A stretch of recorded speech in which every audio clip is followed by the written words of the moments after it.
इस कार्यक्रम के पुण्यार्चक हैं श्री वीरचंद, श्रीमती उषा रानी, श्री राजेंद्र कुमार, गजेंद्र कुमार, श्री अजय कुमार, श्री प्रवीण, श्रीमती प्रिया, श्री विकास, श्रीमती मेनका, श्री प्रणव, रेशम, अक्षित, तनिष्क, कश्वी, लाव्या एवं समस्त बड़जात्या परिवार, कामा निवासी, दिल्ली, जयपुर प्रवासी, फर्म एकता एंटरप्राइजेस।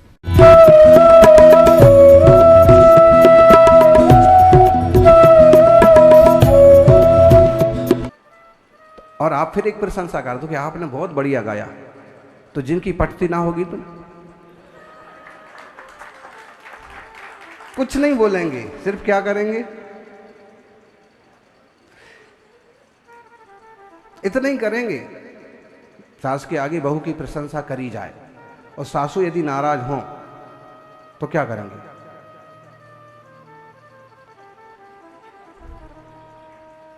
जी जो है ना, शब्द जितने प्रभावशाली होते हैं, मुद्रा उससे ज्यादा प्रभावशाली होती है। इसलिए शब्दों के साथ साथ मुद्राओं का भी ध्यान रखा जाता है। लेकिन हम ये नहीं कहना चाह रहे थे कि शब्दों के साथ मुद्राओं का ध्यान रखो। हम ये कहना चाहते हैं कि केवल देह आदि की मुद्रा से हम चिढ़ने लगे या हम नाराज हो गए कि जब हम आए तो उनने ताली क्यों नहीं बजाई, जब हम आए तो उनने बुलाया क्यों नहीं, जब हम आए तो नाम क्यों नहीं लिया, या सबने तो हमारे अमुक बात पर समर्थन किया, उनने क्यों नहीं किया, तो हम नाराज हो जाएंगे।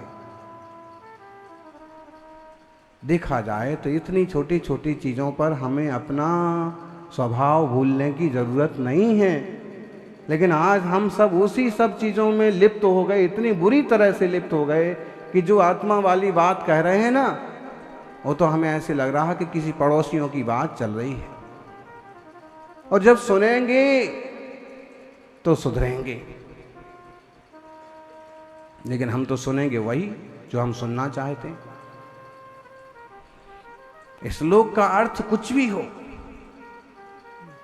लेकिन एक अर्थ अपने मन से भी लगाया जाता है। जो आचार्य श्री अमृत चंद्र स्वामी ने गाथाएं ली हैं, वो समय सार में टोटल कितनी हैं? 415। लेकिन अमृतचंद्र स्वामी के बाद एक और महान आचार्य हुए जयसेन स्वामी। उन्होंने जो गाथाओं की संख्या बताई है वो है 400 कितनी है? नो गिफ्ट नो लिफ्ट, फिर भी बताइए कितनी है? अच्छा, समय सार का किस किस ने पारायण किया है? किस किस ने पढ़ा है? हे भगवान, आपने पढ़ा है? अब बताओ कितनी गाथाएं उसमें कितनी हैं?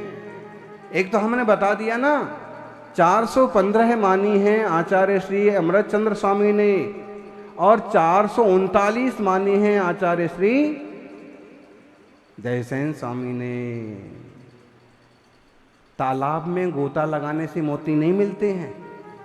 तुमने तालाब में गोता लगाया, सागर में ही गोता लगाना पड़ता है तो मोती मिलते हैं। हम कोई सीधा बताते तो इसमें कॉन्फिडेंस की कमी है। आप कहोगे मुझे पता तो था, लेकिन अच्छा बताइए, संघ में कितने मुनि महाराज हैं? लो, अब कई लोग सोच रहे होंगे मुझे पता तो है, लेकिन सही है कि नहीं है, कम है कि ज़्यादा है, यहीं का गिन के बोलते हैं, तो ऐसा तो नहीं कि एक दो वहीं रह गए हों। तो जो हमारा कॉन्फिडेंस होता है ना, ये बहुत काम करता है। तो किसी तरह की तैयारी भी रखें। आचार्य जयसेन स्वामी के पीछे, इन गाथाओं की संख्या की वृद्धि के पीछे ऐसे लगता है कि उन्हें और प्रतियां मिली हैं, और उन दूसरी प्रतियों में संख्या में और गाथाएं रही हैं, तो उनने उनकी भी टीका की है। वे एकदम निरर्थक भी नहीं है, अच्छी हैं, लेकिन अमृतचंद्र स्वामी ने जिस ढंग से अपना क्रम लिया है, उसमें अगर वो गाथाएं ना भी डालें तो कोई दिक्कत नहीं आती है। अब बीच में जो गाथाएं आई हैं, वे एक तरह की ऐसी सूचना देती हैं कि बताइए, चौथे काल में महावीर स्वामी अगर विराजमान थे तो वो क्या किसी को आत्मा हाथ पर रख करके दिखाते थे? बताओ। महावीर स्वामी ऐसे कहते थे, देखो ये है आत्मा। महावीर स्वामी भी हाथ पर रखकर थोड़ी आत्मा दिखाते थे, महावीर स्वामी भी जैसे आज जिनवाणी से उपदेश दिया जा रहा है, वे साक्षात उपदेश देते थे। इसका मतलब है कि जिनवाणी और श्रेष्ठ मुनियों के माध्यम से भी आत्म तत्व को जाना जा सकता है, समझा जा सकता है। ऐसे ही फिर ये भी कहा कि जो व्यक्ति ज्ञान की भावना करता है, दर्शन चारित्र की भावना करता है, वह इन तीन स्वरूप निज आत्मा को पाता है, निज आत्मा की भावना करता है। और जो आत्मा की भावना को करता है, निरंतर इसी में लीन रहता है, वह मुनि थोड़े ही भाव में भाव से पार हो जाता है। जिस चीज से हमारे भाव बढ़ रहे हैं उसकी हमको कितनी रुचि है, बोलो। क्षमा करने की कितनी तासीर है, सुन करके उसको छोड़ देने की कितनी क्षमता है। हाँ, अच्छी बात छोड़ देंगे, हमको चुभने वाली बात होगी तो हम पकड़ के रखेंगे, हमको काका ने ऐसा क्यों बोला था। हम सुन सकते हैं तो हमें अच्छी बातें सुन करके स्टोर कर लेना चाहिए, मेमोरी में भर लेना चाहिए। और जो अनुपयोगी हैं, जिससे परिणाम बुरे हों, क्लेश हो, वो चीजें छोड़ देना चाहिए। आत्मा की भावना करना चाहिए। कहते हैं जो आत्मा की भावना करता है वह थोड़े भाव में भाव से पार हो जाता है।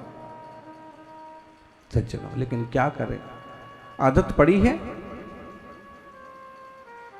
भीष्म पितामह सरसैया पर पड़े थे, बाणों की सैया पर पड़े थे। इतने बाण शरीर में चुभे हुए थे कि उसी की तो खाट बन गई, उसी का पलंग बन गया, उसी का तकिया बन गया, उसी का सब कुछ बन गया। और फिर पांडवों ने उत्साहित किया कि द्रौपदी, अब पितामह अंतिम यात्रा पर जाने वाले हैं, तुम भी चरण छू के कोई आशीर्वाद मांगो। चरण छुए, आशीर्वाद मांगा। उन्होंने कहा, पुत्री, खूब अच्छा उपदेश दिया, शील का, संयम का, धर्म का, ज्ञान का, भक्ति का, वैराग्य का, अच्छी बातें बताई। हाथ जोड़ के शांति से द्रौपदी ने सब कुछ सुना। और जब वो चुप हुए तो उसने धीरे से एक बात कही कि पितामह, न्याय, अन्याय, नैतिकता, नीति, शील, संयम की इतनी बढ़िया बातें आपने जो हमें बताई, ये निश्चित रूप से कल्याणकारी है। लेकिन जब आपके ही सामने मेरे चीर का हरण किया जा रहा था, तब ये सब आपका ज्ञान कहाँ गया था। पितामह ने क्या उत्तर दिया? भीष्म पितामह ने कहा, पुत्री, तब मेरे रगों में कौरवों के अन्न का खून बह रहा था। बाण लगने से खून की धाराएं बह बह के निकल गई। और जो उस तरह का अन्न था, उस तरह की रोटी थी, उस तरह का नमक था, उससे बना हुआ खून था, वो सब निकल गया। इसलिए मैं जो असल में पितामह था उसी ढंग से आज बोल पा रहा। मतलब आप किस तरह का आहार और किस तरह की भावना से दे रहे हैं, वो प्रभावित करती हैं लोगों को भी और साधुओं को भी।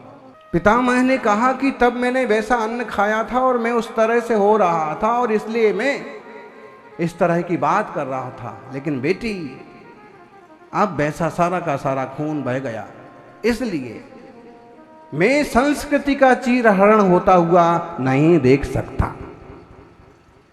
अगर उस समय मैंने ये अन्न ना खाया होता तो शायद मैं उस समय भी तुम्हारी रक्षा के लिए, शील संयम के लिए ही बोलता। मुनियों के साथ भी कई बार ऐसा होता है, त्यागी व्रति के साथ भी ऐसा होता है। और ये तो हो गई व्यवहारिक चर्चा।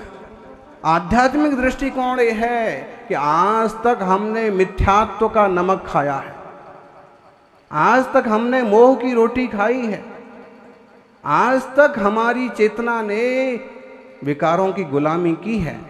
इसलिए जब आज हमें तत्व ज्ञान का बोध कराया जाता है तो वो भी आसानी से रुचता नहीं है।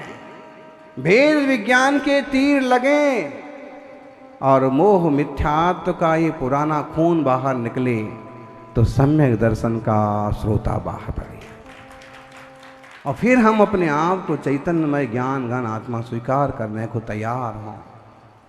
पर से भिन्न स्वास्थ्य से अभिन्न, स्वास्थ्य से एकत्व, पर से विभक्त, ऐसे निज प्रभु आत्मा की दृष्टि करना। व्यवहारो भूदत्थो भूदत्थो देश दोदु शुद्धणो भूयत्थ मस्सितो खलु सम्मा दिट्ठी हवदी जीवो। अभी भी नहीं आई इस पर गाथा, मशीन का भरोसा नहीं कर सकते। 11 नंबर की गाथा है अमृतचंद्र स्वामी के अनुसार, है ना? सब एक साथ बोलें। व्यवहारो भूदत्थो भूदत्थो देश दोदु शुद्धणो भूदत्थमस्य दो खलु सम्मा दिट्ठी हवदी जीवो। व्यवहार नए अभूतार्थ है, शुद्ध नए भूतार्थ है। देशी दो ऐसा उपदेश दिया है, मुनिराजों ने दिया है, तीर्थंकरों ने दिया है। ऐसा जो उपदेश है ये केवल कुंद कुंद स्वामी नहीं दे रहे हैं, वे कह रहे हैं कि इसी तरह का उपदेश सिमंदर स्वामी ने दिया, इसी तरह का उपदेश महावीर स्वामी ने दिया और इसी तरह का तत्व का उपदेश अनंत तीर्थंकर भगवंतों ने दिया। मेरे घर की बात नहीं है। आजकल तो बोले महाराज जी एकदम समय सार में रंग गए हैं, निश्चय की बात कर रहे हैं, व्यवहार का कुछ बता ही नहीं रहे हैं। लेकिन ये जो निश्चय की बात है ये भी जिनवाणी की बात है और ये तीर्थंकर भगवंतों से हम तक आई है। व्यवहार तो हम समझ ही रहे हैं, चल ही रहा है। ना बोलो तो भी आदमी आपके कठोर शब्द का बुरा मान जाएगा और समझाने के बाद भी कभी ऐसा समझ में आएगा कि शब्द को पर समझे और कुछ भी सुनने के बाद शांत बना रहे। जानियो, व्यवहार भूतार्थ नहीं है, अभूतार्थ है। निश्चय भूतार्थ है, वस्तु तत्व का प्रतिपादन करने वाला है, शुद्ध व्यवस्था को कहने वाला है। और जो भूतार्थ का आश्रय लेता है, वस्तु की शुद्ध व्यवस्था का आश्रय लेता है, तत्व को निर्णय करके और उस पर स्थिर होता है, वो सम्यक दृष्टि जीव होता है, सम्यक दृष्टि हो जाता है। आपको भूतार्थ अभूतार्थ समझ में आए? भूत तो समझ में आया आपको? लो, अब महाराज हमको भूत और कह रहे हैं। अरे भाई, हम किसी को कुछ नहीं कह रहे, हम तो जो है शब्दों के माध्यम से समझाने की कोशिश करते हैं। भूत समझ में आया कि नहीं? भूत का मतलब, भूत मतलब अब तो बोलो ज्ञानी, कोई तो बोलो। भूत का मतलब ज्ञानी, प्राणी, और कोई? भूत मतलब, भूत के बहुत सारे अर्थ होते हैं। आजकल तो पिक्चर और सीरियल में भूत दिखाते हैं जिससे लोग डर जाते हैं, वो भी भूत कहलाता है। जीव मात्र को भी भूत कहते हैं। भूत का मतलब होता है जैसा है वैसा, वस्तु स्थिति, ये भी। इसलिए भूतार्थ अर्थ जिस रूप में है, एक्चुअल रियल, उसी रूप से कहने वाला वो कौन कहलाएगा? भूतार्थ नए, निश्चय नए।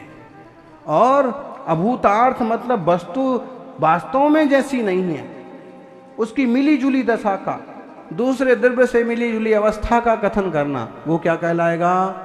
अभूतार्थ। और जो भूतार्थ का आश्रय लेता है, देह से ऊपर उठ करके चैतन्य चिन्मय आत्मा को पकड़ता है, वो ज्ञानी भवपार हो जाता है। ये आप समझ लीजिए कि जब मैं देह ही नहीं हूं,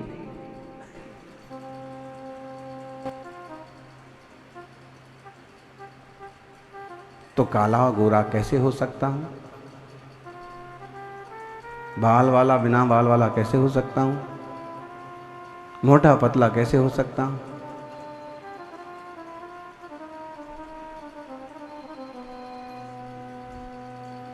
लंबा ठिकना कैसे हो सकता हूँ? हैं? हाँ, वो तो ठीक है, सबको पता है। छैडाला की लाइन बहुत बार सुन रखी होंगी।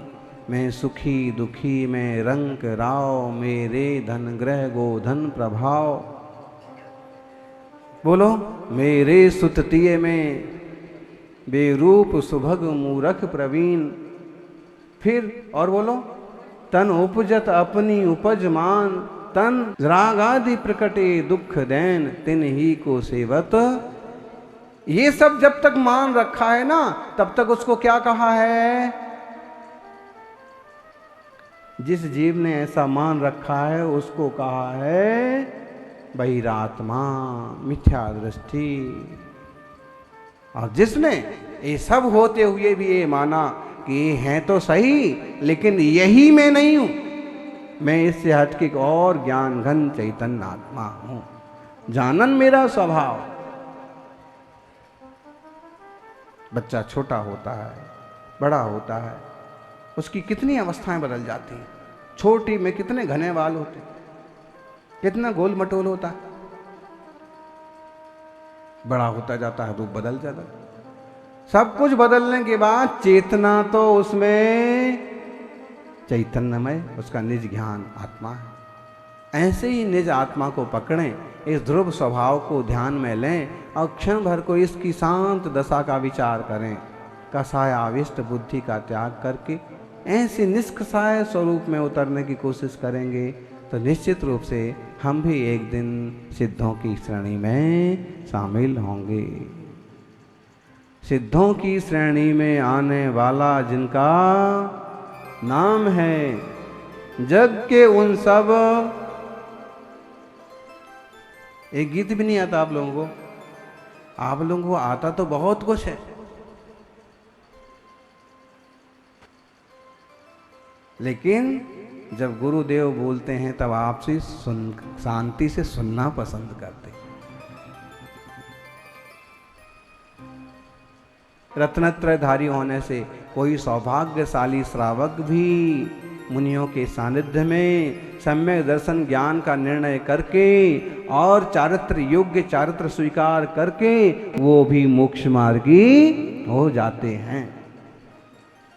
मोक्ष मार्ग ऐसे बनता है, सम्यक दर्शन ज्ञान चारित्र से बनता है, और सम्यक दर्शन ज्ञान बनता है निज आत्म रूप के बोध से, 6 द्रव्य 7 तत्व के निर्णय से। इस पर अपन और बाद में बात करेंगे। आज इस पर भी थोड़ा सा चिंतन करिएगा। जय बोलिए 24 तीर्थंकर भगवान की।